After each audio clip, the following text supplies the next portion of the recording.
At the village market that wakes before the birds, the air smells of wet earth and crushed mint, while oil lamps hiss against the cold blue dark. Tonight you don't have to go anywhere at all. You can let the blanket take the shape of you, warm and heavy and still. Somewhere far past the city, past the last street light and the last paved road, there is a village where the market wakes long before the birds.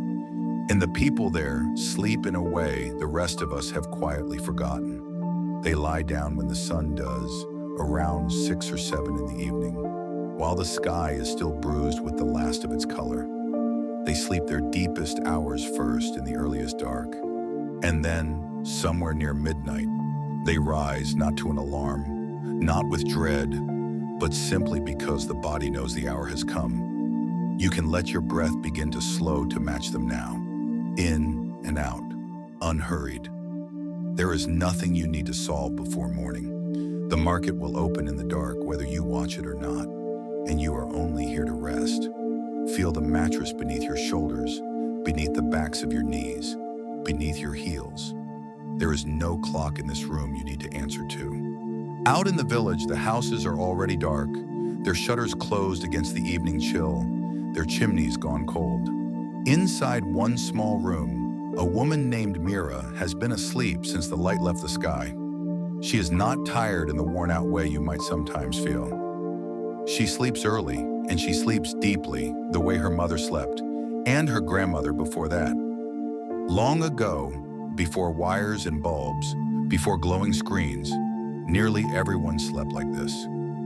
The first sleep arrived with the dark, then a soft waking in the quiet middle of the night, then a second, lighter rest before dawn. You can borrow a little of that old ease now. Let your jaw unclench. Let your shoulders drop away from your ears. Let your hands fall open. The night is wide and slow, and it is holding the whole sleeping village at once. And it is holding you too. Near midnight, Mira opens her eyes. No alarm woke her. Only the old rhythm, tucked deep in her body like a second heartbeat. She lies still for a moment in the dark, listening to the wind test the shutters. Then she rises, slow and certain. Her feet find the cool floor. She strikes a match and a small oil lamp catches, throwing amber light up the plaster wall. The room warms with that soft glow. She wraps a wool shawl twice around her shoulders. There is no rush in her hands. She has done this 10,000 mornings, and each one begins the same gentle way. A cup of water, a splash on the face, the lamp lifted from its hook. You don't have to rise with her. You can stay exactly where you are, sinking deeper while she moves through the dark for both of you. Outside, the lane is black and hushed and cold. Mira loads her cart by the light of the lamp, baskets of greens still damp and cool from the field. Thick bundles of mint tied with rough twine, a small sack of onions that shift and settle. The wooden wheels creak softly over the old stones. Her breath fogs and drifts behind her, silver for a moment in the amber light. Other lamps are moving now, here and there down the hill, small floating points of gold wandering through the dark. Neighbors, all of them risen to the same silent bell that lives inside them. No one calls out. No one hurries. There is only the gentle rattle of carts and the smell of wet earth rising up from the baskets, green and clean and alive. The village is awake, yes, but it is a hushed and tender kind of awake, the kind that belongs only to the hours before the birds. You can let that same quiet settle over your own room now. Nothing is expected of you here. There is only the slow roll of wheels moving toward the square. The road to the market runs along the edge of a sleeping field. Overhead, the sky is enormous and black, salted with more stars than any city street will ever let you see. There is no moon tonight, only that deep blue-black dark and the cold, clean, motionless air. Mira walks beside her cart, the lamp swinging gently in her hand, its light catching the frost that lies white along the grass. She knows this road by heart, every dip in it, every loose stone. Her mind is quiet as the field. She is not turning over yesterday or bracing for the day to come. She is simply here in the dark, walking. That is the whole of it. And somewhere inside that plainness lives a kind of peace that most people spend their whole lives chasing and never catch. You can feel a little of it too right now. Doing nothing, going nowhere, held by the very same wide and patient night. By the time she reaches the square, it is already alive with soft light. Dozens of lamps, dozens of stalls, all glowing in the dark like coals in a hearth. And here's the thing almost no one in this market knows. This way of sleeping, deep and early, then awake in the black hours, is the oldest sleep humans have. It is how your ancestors slept for thousands of years before the electric light stretched our evenings thin. The chronobiologists have a name for it, but Mira has never heard the word.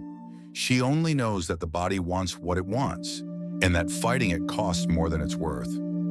She lays out her greens by feel. The mint releases its scent into the cold, and the market, keeping an ancient promise no one remembers making, opens its doors to the dark.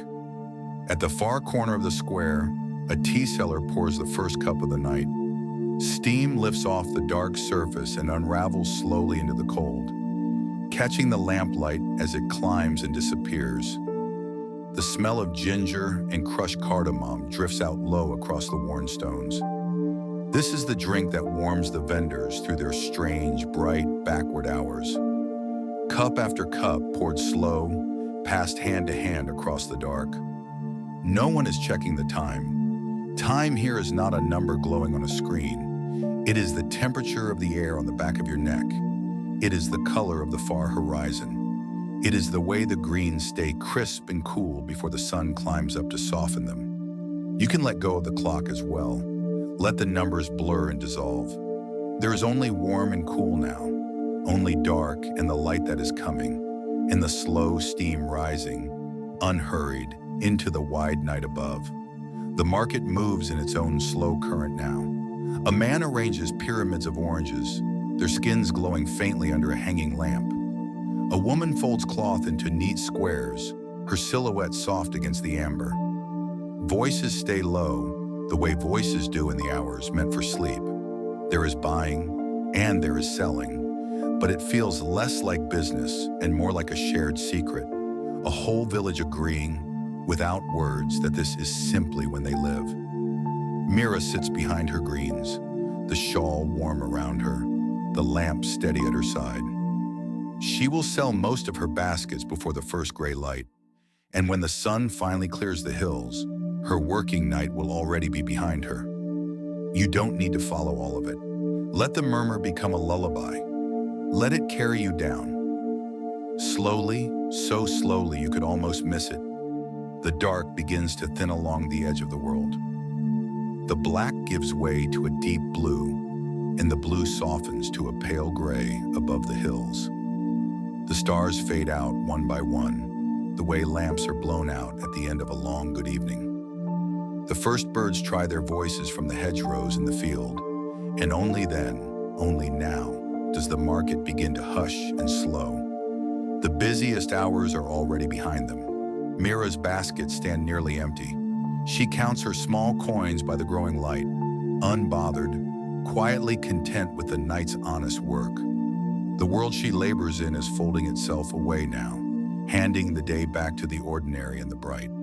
And the vendors, who have already lived a whole full night while others only dreamed, feel the pull of their second rest beginning to rise in them, gentle and certain as an incoming tide.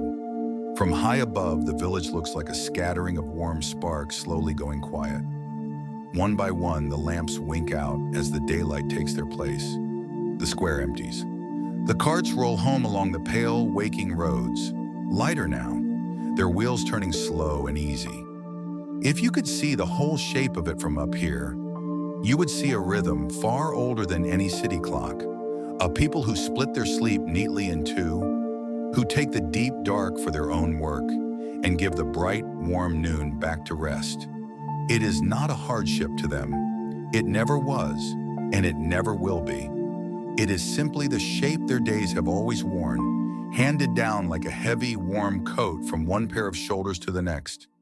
And now, in the softly growing light, the whole village leans toward quiet, toward the cool pillow, toward the second sleep. Back in her small room, Mira sets the lamp on its hook and lifts the glass. She leans in and with one soft breath, puts out the flame. A thread of smoke curls up and vanishes. The room fills with the gray-gold light of full morning, and she draws the curtain against it. She lies down on the narrow bed, the wool shawl folded over her, and closes her eyes while the rest of the world is only just beginning its day. This is her noon rest, short, sweet, earned. Marcus Aurelius once wrote that we rise at dawn to do the work we were made for. Mira has done hers in the dark, and now she may rest without a single debt to the day. You can rest that way too. Nothing owed, nothing left undone. Outside her window, the day goes on without her, and that is exactly as it should be. The market square sits empty under the climbing sun, patient, waiting for its next dark opening. The greens are all sold, the lamps have gone cold, the whole village breathes in its deep midday stillness.